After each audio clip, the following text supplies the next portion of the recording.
Domo arigato, roboto-san. Oh, I'm so glad I already hit the record button. 君と見た世界さあ始まりの鐘が鳴る We are Pacific Baka Talk.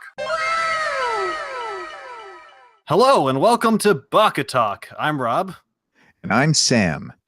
And today we're going to talk about some KonoSuba. It's essentially, I would call it like a sitcom of anime. Yes, it's a comedy of errors, really. Yep. KonoSubarashi sekai ni shukufuku. Whoa, wow, that's hard to say. That's why I just say KonoSuba. Yeah, I should stick to that. A show about terrible people trying and failing at adventuring, and that's essentially it. That's essentially it. Yeah. Yeah, and that's what I kind of love about the show the most, personally. Absolutely. They do kind of give Absolutely, it Rob. this goal, right? Like, it's like, oh, Devil King, it exists. Right. If you beat him, you get out. But they're obviously not going to be doing that anytime soon. Right, of course not. It's a show about failing to achieve your goals and being a really terrible person in the process, which is why I find it so relatable. Same. I do find it very relatable, actually. But anyway, we should talk about some. What do you think if we talk about some of the characters, Sam? No, I don't think that's a good idea. Let's just go okay. off Well, thank you for tuning in this episode of Baka Talk. Baka Talk. No. Or as I like to affectionately call it, Two Gaijins, One Cast. Yep, that's definitely a thing you call it. Totally the folder it's saved Because under. we fill it with shit. So anyway, KonoSuba. Has anyone not heard of this show? Because even though when I didn't see it, I still knew about it. I knew kind of what its premise was, and I knew it exploded, and I knew something about a Megumin character, for example, because that was everyone's waifu, apparently. Oh, so yes. She's very popular. I knew of the show, and that it's like, okay, it's another show where main character in another world of some kind, and it has RPG elements. So it does. It right. sure does. So I guess elements which it mercilessly spoofs. Yes, which I find great because there are so many shows where they're played completely straight. Yes. Yeah, exactly. And to be honest, I kind of get a little annoyed when people try to compare it to Sword Art Online or Log Horizon, for example, because it's not, I don't think it's supposed to be like those shows. But then some people are just kind of like, oh, this show sucks because it's not like those shows. Then I ask myself, why would you want another one of those kinds of shows? There's so many of them already. You already have that show. Right, exactly. Watch that show. Right. If you want to watch Sword Art Online, I don't know why, but if you want to watch Sword Art Online, then go watch Sword Art Online. That's right. Or Sword Art Online the movie, Ordinal Scale, which is a really ridiculous name. I can't wait till we look at that, maybe. Oh, we are going to look at that. Good. There's no maybe about it. Okay. I'm so ready to hate humanity again. You're stoked. Oh. I'm so excited. So, yes. KonoSuba. I mean, Sam. Rob. If you were put into a similar situation as Kazuma, where you were to unexpectedly die, and then all of a sudden you're in another place, and you're given the option to be reborn or go and live your life in another weird fantasy world, what do you think you would choose? Oh, I mean, I would pick the fantasy world, because then at that point you're basically still choosing between living and dying.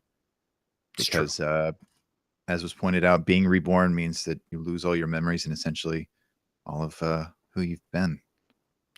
Yeah, I would agree, especially with that sweet deal that they give you in the beginning process, where they're just like, you could have anything you want, like, go with you. That's a good deal. I would probably not choose Aqua. Mostly because I wouldn't. No, that was a horrible choice. Oh, it was. That was just him out of spite doing that, and it was hysterical. But in the long run, it's kind of like, how much do you hate yourself now? It's true. It's true. Although, personally, I don't know. if I knew it was an option, I might consider choosing Aqua Really? because Aqua is, as I like to put it, the best worst girl.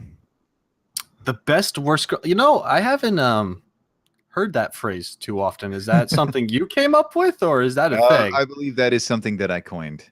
That is, I like that. Specifically in reference to Aqua, who I just love because she's just such a stupid asshole. She is a terrible person. Oh, I'm sorry, Ugh. goddess, because she'd get pissed if you called her a person and not a goddess. Well, goddesses are still people, although Kazuma does refer to her as the thing that he is taking with her. Yes. Yeah, she's just still kind of precious in her stupidity and her unfailing optimism. Yeah, I can see that. I find it hilarious how her worst stat is her intelligence stat, and there's no chance it'll ever increase because she's all her already stats maxed are out. already at max. Yep. Right, because she's a goddess. Like that's essentially what that is. And that's amazing to me. That's when I found that out. I thoroughly enjoyed that. I was like, oh, good. She's horrible. She's a horrible person. She's wonderful. I love her. Right. She's horrible in a wonderful way. She is a horrible person, but she is adorably stupid and resultantly ceaselessly optimistic, or at least narcissistic. Mm-hmm. She remains blissfully unaware that she is basically useless and that her goddess status is irrelevant or even at times detrimental, despite how often those problems come up. Oh, yes. I agree with that. She has definitely done more harm than good for the party. Yes, I would say that is true. Although she has resurrected Kazuma, she has done some useful things. Yeah, I mean, for the most part, he's been against the resurrections most of the time. So, I mean, yeah, still. He says he's against them. He says he's against them, but that's true. He says no, but his body says yes. Yeah, exactly. That is something I wanted to kind of bring up, even though it's a cast of characters that are essentially horrible people to each other, right? For the most part, like they're always trying to screw each other over, whether it's on purpose or not on purpose. Like it just kind of ends up happening. And yet, paradoxically, at the same time, deep down, they do give a shit about each other. Right, which is what I think the show is really good at showing. It's not just some slapstick, just ridiculous humor all the time. Right. There actually is moments where if you look deep enough, they're like, oh man, this actually is like a family in a weird way. An extremely dysfunctional family. So like a real family. Yeah, exactly. Exactly. It's an extremely dysfunctional group of people that kind of put up with each other because that's all they have, and that's what a family is. Just a small collection of misfits and problem children. Yep. So let's actually talk about some of these characters. So do you want to begin a little bit more about Aqua, since we already started on her? Is there anything else we want to talk about as far as she goes? Good old goddess of party tricks. Mm-hmm. That was a great thing to waste abilities on. Yeah. Well, isn't that what she's the goddess of? Yeah. What else would she be the goddess of? I don't know. Pretty sure it was party tricks. I do love how her awful personality is reflected in all of her worshippers. Oh, yeah. I wonder if there is some kind of Aqua Bible that tells them to be that way. I feel like there is, because in the second season, she is kind of in that booth giving advice to people that are that are feeling lost. And it's great because all the things that she says, it's like she truly thinks that she's saying the right thing. Yes, but it's so messed up. Right, exactly. But it's so messed up. It's so messed up. The things that she tells her followers, and it's glorious. But it's kind of like, no wonder these people are batshit crazy, because there has to have been some kind of reference to all these things. There's some kind of book out there somewhere. There has to be an Aqua Bible. It's ridiculous. Axis chapter 16, verse 32. Eris pats her breasts. Poor Eris. Oh, man. I will just say that binge watching it the second time around, I happened to notice a particular similarity between Eris and another character. I don't know if I'm onto something. Oh. So I don't know if I should say anything. Huh. What stops you from revealing what you know now? I don't know. All right. So here's what I noticed: Okay. that Eris's hair and voice and general appearance are very close to Chris, the thief. Oh, you're right. Yeah, I could see that. Huh. So, and I will also, another reason is I was reading the light novel, and there's a line in there that's not in the show, which is where Aqua talks about, she's ranting about Eris, and she says, I wouldn't be surprised if she likes to pretend to be immortal and walk around in the mortal world, which Really? seemed like a very conspicuous thing to say, personally. That is interesting. That is, huh. Now I'm curious. I wonder if that will And ever I will be also revealed. notice that Eris and Chris are very similar names. You're pretty much just changing the initial character Yeah, no, that is definitely an interesting thing to speculate. yeah, to speculate. That is huh. That's cool. I thought Chris was cool. I thought Eris was cool. So maybe. Yes, maybe so. Yeah, I can Yeah. see it. I can definitely see it. Okay, so now there's another big thing about Aqua that we need to bring up before we move on to another character. And She does not wear pantsuit. I mean, come on, she can't be. No, no way. Unless I've heard people postulate that Really? she wears them but then makes them invisible so that people can't peek at her pants. Ooh, oh, she is pretty stupid though. Yeah, Well, either way, if you're wearing pantsuit that's invisible, you might as well not be wearing pantsuit. it basically. You know, it defeats the whole purpose. I'm just gonna rule that she doesn't. Okay, so I don't think she There's no does. If she does, it's got to be like some kind of thong thing, and it's just way up It's- there. It's like just way. an incredibly I mean, I think there are some frames you can pause even in just like the opening of season 2 where her skirt hikes up a little bit and there's just bare skin to the side at least. Hmm. So as far as I'm concerned, there's just no way. There's no way. She goes commando. You'd think that that would have been brought up more in the show between characters. I'm kind of glad it's not. Me too. Me too. I mean, it's a running visual gag at least. It is a running visual gag. It definitely is. I think they those like to- animators must really enjoy it. Mm-hmm. I definitely think they like to focus on her butt quite a lot. Yeah, there was no mention of it in the light novels, so Hmm. I feel like, or at least the ones that I read, only the first 2 have been translated, which would cover the events of the first season. Right. But Okay. so I feel like the animators must have just really wanted to draw her butt, They had to have. and who can blame them? I mean, I can't. This show was we talked about this a little bit, Yes. but I'm not a huge fan of really fan servicey shows in the way where it's always in your face.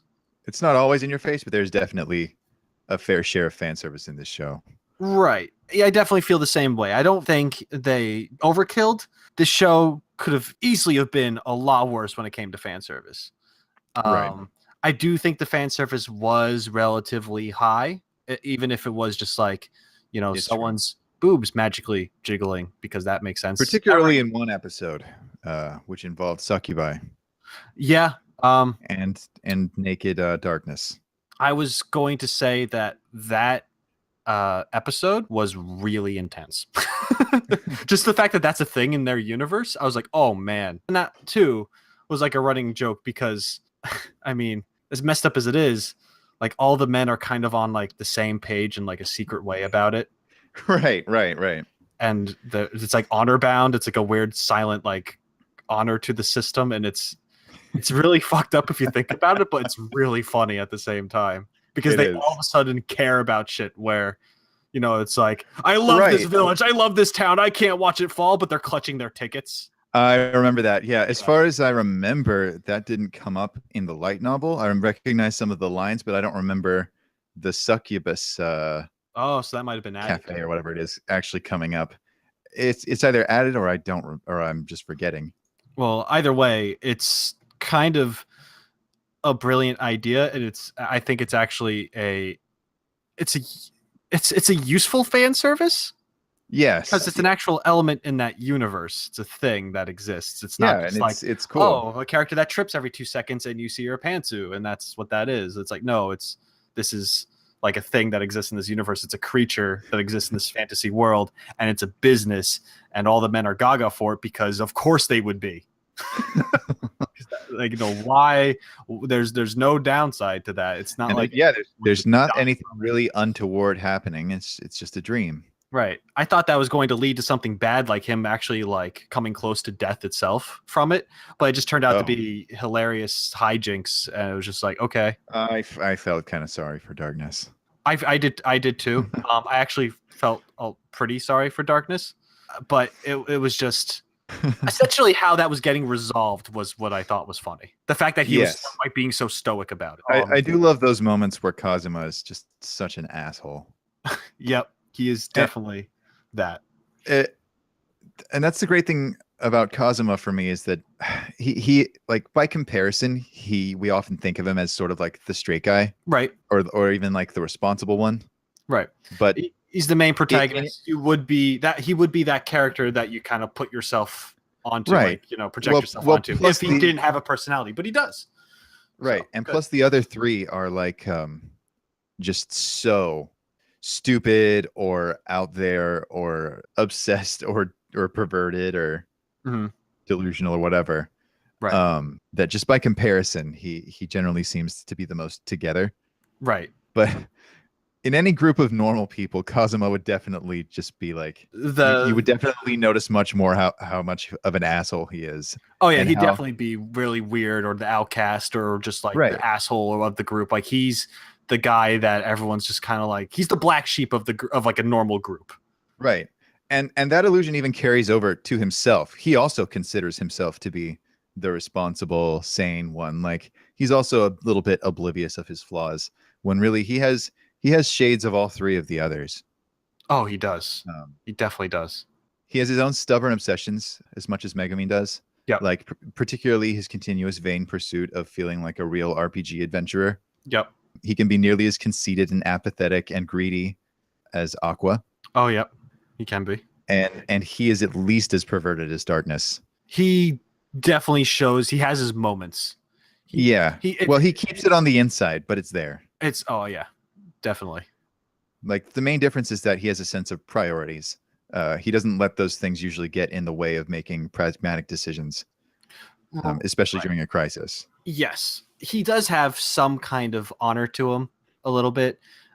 For example, there's episodes where people try to reward him for what him and his group have done, and he won't accept them because he knows that, like, they actually caused those problems in the first place. Right. So he's like, we have to go fix this because we caused it, and I can accept a reward. And god damn it, guys, god damn it, like, like he has that. At least he has that kind of. Definitely, and he had no obligation to do that. No, they don't know. Yeah, exactly. Everyone else is dim-witted to it. He could have just been like, oh yeah, totally, save the day, and like taking the money. I mean, and yet at the same time, he steals Chris's panties and then sells them back to her for all of her money, which is god awful. That is abominable. Yes, it's horrible and hilarious. Especially when she's telling everyone about it, and he's like, "Stop! You're not wrong, but stop." Yeah, he's like, "No, don't say those things. I mean, you're right, but still, we're in public." I really did like the, someone just, whenever someone would freak out, just be like, "Kazuma, Kazuma." He's like, "Hi, Kazuma des." Hi. Kazuma do. It was great. Yeah, I really do like that about him, because he really is no better than anyone else in his group, even though he may think differently. Well, okay, I hate to just constantly bring up the light novel. I promise this will be the last time. No, it's okay. There was like a part that was not in the anime that was in the light novel. Oh, okay. And there were a few of those. They were pretty comprehensive. That part was where someone else in another party is talking about how he's surrounded by beautiful women who are all in advanced classes, while he's like just a weak dude in the weakest class, and he must just be riding their coattails and living the good life. And they end up switching places. He joins that person's party, and that person is Dust, by the way. That's the blonde guy who told him about the succubus place. Right. Okay. This was where he was introduced. So they switch parties, and Dust is immediately talking like he's just going to stay in that party because obviously he wants to live the good life, and there's no way they're going to want Kazuma back. And then Kazuma goes with his party, and so Kazuma actually proves to be pretty competent and resourceful. Yeah, in ways that they didn't expect. You know, they didn't expect him to use like his create water and then freeze trick and. Right. Kazuma he builds himself to be like a well-rounded character. Right. It's mostly just that he has common sense and pragmatism. He also has come up with several of their strategies that have allowed them to win some serious battles they've been in. Regardless of them all being fools and stuff, on the spot, he's come up with things that have worked more than half the time. They don't always work because someone will either fuck up or something doesn't go as planned, but at least he has the brain power or at least the initiative to think something through a little bit. Yes, exactly. And he's decisive. Right. He doesn't think too hard about it. He thinks just hard enough to come up with a solution, and then he's like, okay, do this. Right. Which is good in a way, for at least for a leader, I suppose. Like, just to come up with a plan. Like, okay, it's an important quality to be able to. Yeah, exactly. And divide your tasks up amongst your companions. That's another important trait for a leader. Right. As much as assign each person to a specific task. As much as I don't want to do this, I am going to do it right now because it's not even hard to do this, but I am going to compare this to Sword Art Online just for a second. Oh shit. Right. So, and I mean, people know this, or at least they should know this, because Kirito's not that great of a character at all. Kazuma's smarter than Kirito, as far as I'm concerned. Sure is. Because he actually doesn't. I mean, Kirito only has to rush in there and swing his blades around, and then he wins the day, right? He just has power to back him up. Meanwhile, Kazuma is actually on the sidelines at first, looking at the scene, thinking of what to do, comes up with a decision, gives people their tasks, and then he goes for it and does the thing as planned. Meanwhile, Kirito rushes in, he does things, and he'll either win or he'll get his ass kicked and have to try again later. And he's just like a Super Saiyan because he just gets stronger every time he tries, which is ridiculous. Sorry, I had a brain fart there because I just thinking about Kirito and made me stupider. I was like, no, you're wrong. Kirito is super smart. How else could he hack? Could he hack the mainframe? You're right. That is true. Kirito is a great anime character. Kirito is my favorite, and I'm. Thank you, Robot Sam. You're welcome, Rob. Kirito is the best. He always wins. Yeah. He's really... And all of the girls love him. Uh-huh. All the girls love him. Wow. How about that? There you have it. Wow, that was some good information and just... You're welcome. Great. Well-in-depth research about that character. And I'm glad we had the time to talk about how great of a character that was. Research gathered from all around the internet, Rob. Yep. And that's all you'll find. That's all you'll find. Anyway, so Kazuma, actually, despite being an asshole and having the flaws of everyone else combined into one, not completely 100% of the time stupid. He's just a bad person. Yeah. He's not a great person. And frequently it is like his moodiness and his little nerdy obsessions and his complacency that actually gets in the way of his own plans whenever he does screw up. But yeah, to finish off that little story, at the end of the day, he wins the other party's respect, and then of course Dust, who has spent the day with the Three Stooges, is literally crying and begging to get back into his party. Right. Yeah. To which Kazuma looks at him and says, "Enjoy your new party." And then it goes to the next chapter and everything's back to normal. They didn't explain how that was worked out, but it did sort of illustrate how he is good at some things. He is not totally incompetent, but he does have sort of an inner conflict between the aspects of his inner nerd One aspect drives him to chase those moments of feeling like a real adventurer, but at the same time, that same inner nerd paradoxically prevents him from doing so because it also wants to sleep in, stay home, and enjoy his various creature comforts. Yes. I mean, if he could stay home in a comfortable place and do nothing, he would obviously do that before being an adventurer. He Yes. just has to be an adventurer, which is also cool to him in order to do that. But once he has that goal, why move? Why do anything else? Because he's good. He's comfortable. It's true. Yeah. He just wants to be. Apparently, he could have been a merchant, though. He could have been. He could have been a merchant. But he's not going to defeat the Demon King that way. Exactly. Devil King, excuse me. Right. And I do want to kind of talk about that aspect of it, but I think we should talk about the other characters before we get there. Megumin. All right. I would say probably 90% of the fan base's favorite character. She's not mine, but I do love Megumin. She's not mine either, but she is up there. And I do really like her character too. Yes. I thought, especially since she developed over season 2. Yes, that too. The show actually has character development, believe it or not. I know. Like, oh my god. Well, I mean, like it reveals more about her character, at least. right. I feel like some people would argue that this show is just slapstick and whatever, but I do honestly feel like you do see these moments with these characters and character interactions where they do grow a bit especially when they have like one-on-one conversations with each other, or if they all experience something at once.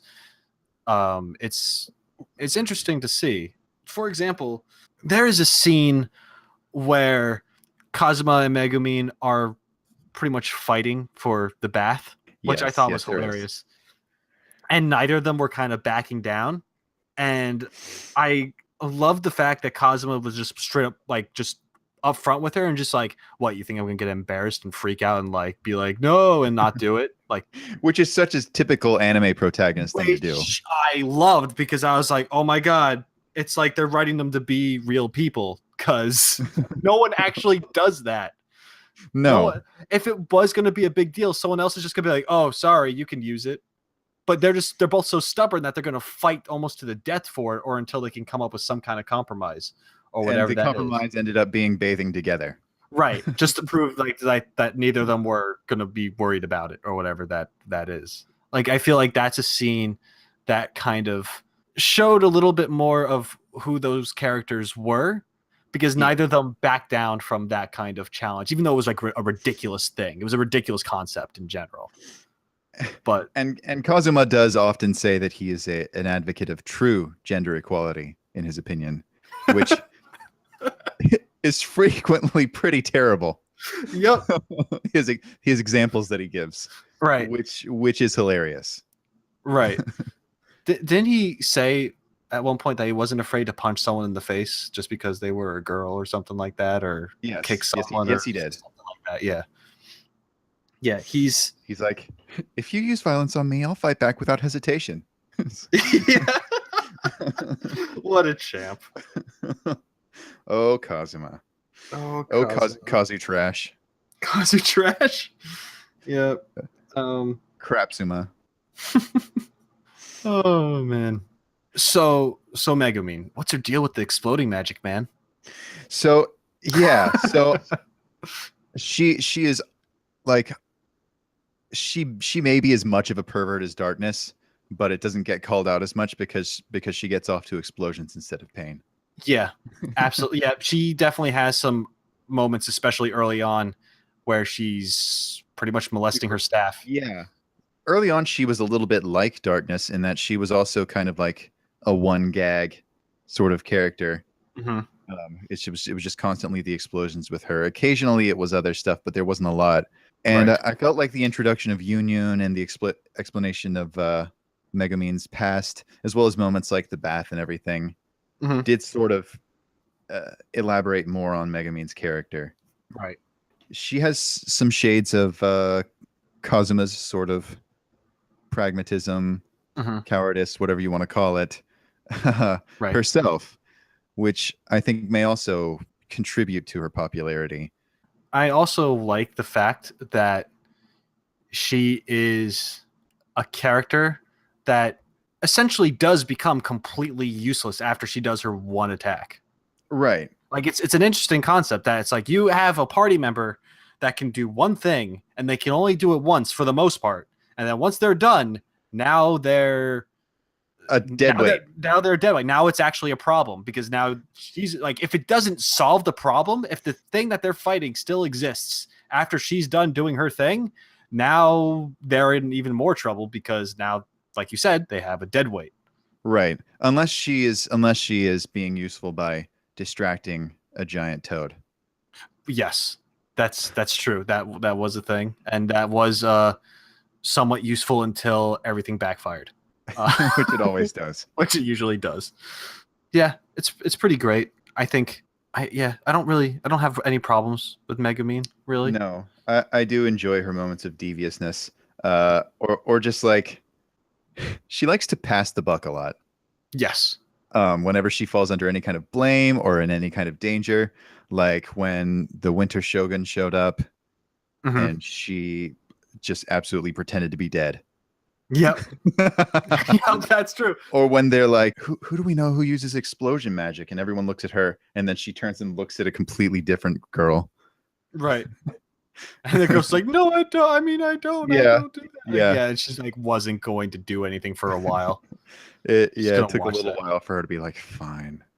Yep. Um, Or when Kazuma was being arrested for suspicion or taking the blame for having that explosion being yes. transported to that lord's house Exactly. or whatever, and she was just kind of like, "I have nothing to do with this."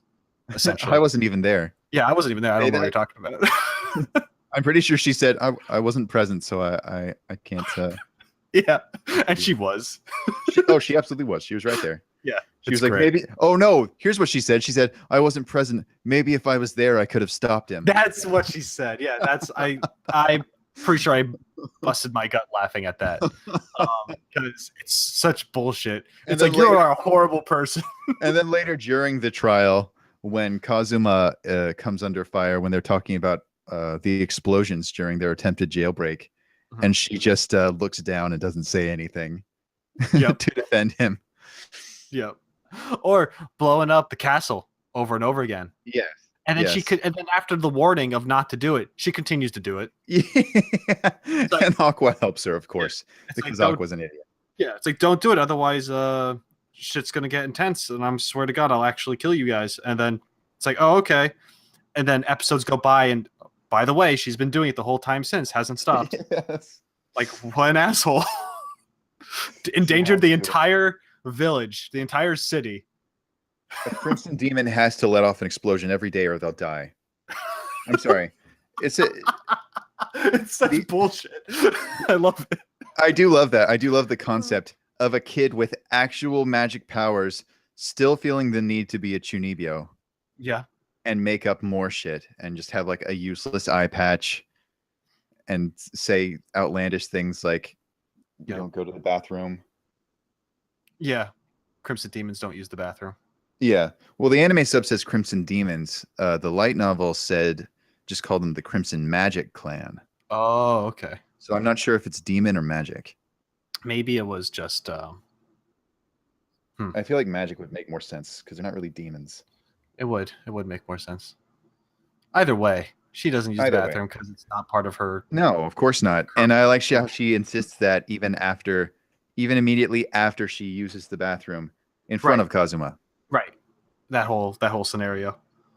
Yeah. It's pretty funny. All right, so now what about darkness? Let's talk What- about darkness. what- What an what- edgy name. What about dustiness for La Latina? Dustiness Ford La Latina. Yep.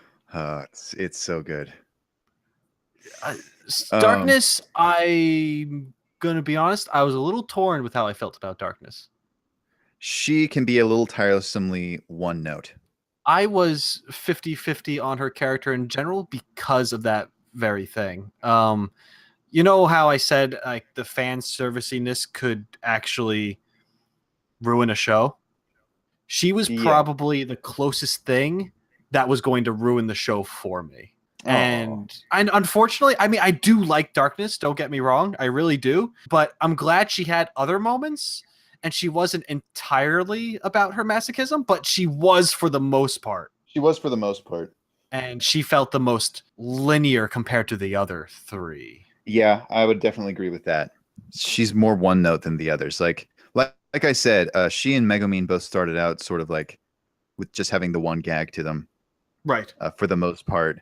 And Megumin has grown out of that, whereas I feel Darkness has, if anything, become more emphatically masochistic. Like Right. It's even gone. She's gone even harder into that gag.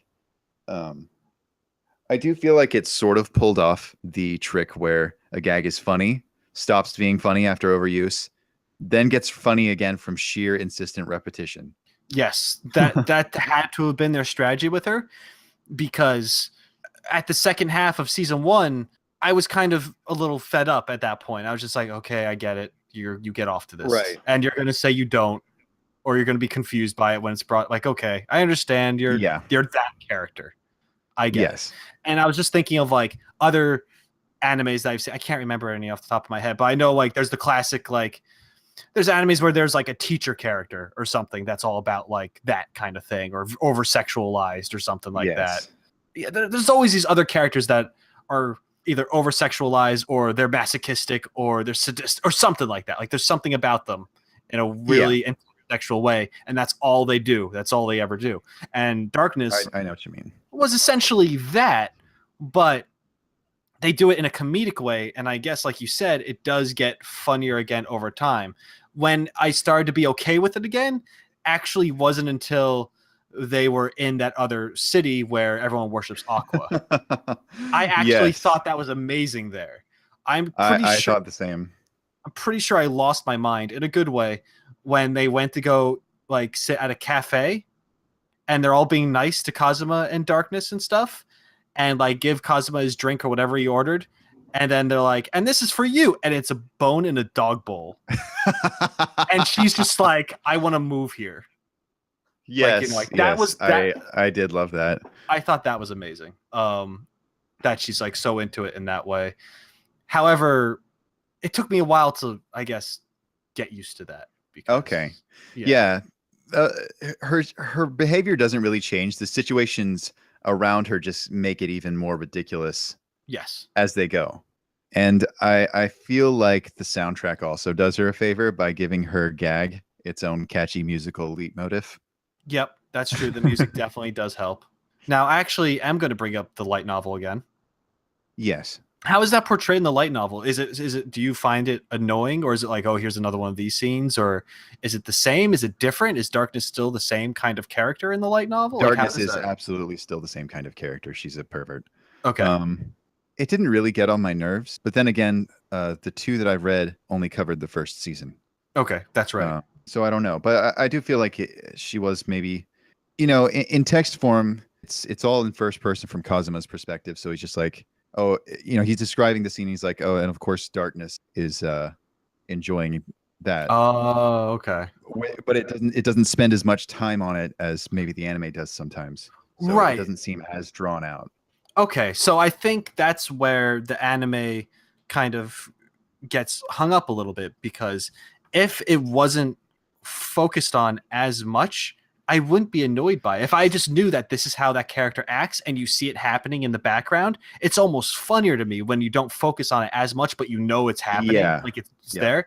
But they spent several minutes focused on her, like having her reactions to whatever weird crap that she's doing. And like it's funny at first, and then it gets weird, and then it's funny again later on. But at the same time, I felt like they could have been a little more subtle with it, but it's still obvious that's there, and that way you can have other qualities of her peek out when they have interactions amongst each other. Yes. And that's, by the way, I would just only chalk that up to the writing, because props to the voice actress. Oh my god. Actually, all the voice actors, all the voices great. Were amazing. I love them, but Aqua's crying. Her just like falling and then just being fine. Like moments later, But with Darkness, I have to wonder how Ai Kayano, that was her name, must have felt just in the booth making those noises. I mean, you have to be into it. You know what I mean? Like you gotta. I mean, she did good. You gotta want that. If that's the role you're playing, you gotta go for it. Like Got to go for it. You gotta go for it. If that's what you're doing, you can't half-ass something like that. And I don't think she did. You can't let yourself get embarrassed. You have to be as shameless as the real darkness. Right. Well, there is no real darkness. No, but yeah. I understand though. Like if you're playing a part, I'm talking like I know what I'm talking about. But I mean, like you got to put your heart and soul into it if you want to do a good job, no matter how ridiculous it may be. Because if you don't, then we know that you're not sincere. You're not doing a good job. So I think that she and all the other voice actresses and voice actors, I think they did fine in this show. They did good. I think some of them did better. I think some of them did great, actually. I really enjoyed some of the things that Kazuma did. Sometimes I would laugh just from the way he said something. There were some things he said that were just so flat, just like in between other people talking. Yes, exactly. That was just like the whole time that the more natural. was talking to him. With his with a high pitched voice. Yeah. Very quietly as she's talking. Yep.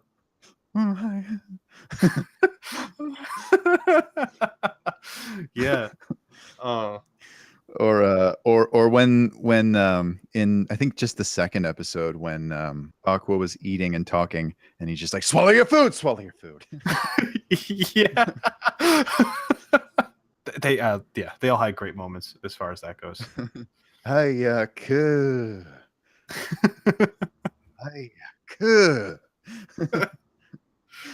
Oh getting man, darkness to wash his back. Yep. Terrible. Just terrible. He really does communicate just the assholeness. He does. Now talked about the majority of the main characters. Yeah. Did you have any final thoughts as far as some main characters? I'm sure we'll bring up them again with scenes and whatnot, but some main characters. As far as anything you want to mention. I feel like I talked pretty extensively on each of them. I love Aqua, best worst girl. Best worst girl. Okay. Hello, non-existent fan base of Baka Talk. I'm Rob, and I'm here to inform you that there is indeed a part 2 to our KonoSuba discussion. In our part 2 discussion, we will be talking about side characters, a little bit about the world itself, and our hopes and dreams for the series as a whole. If you're interested, I recommend you check it out. It's appreciated, non-existent fan base. Thanks again, and have a lovely day, nerd.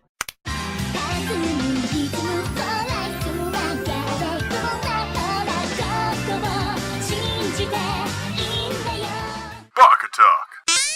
Sorry, go ahead. No, it's fine. Are you regretting this yet? Not at all. This is all great. You're regretting going into this with me? No, never. Okay. All right. Never. At least that's what I'll tell you. Anyway. Yeah, that's fine. I understand.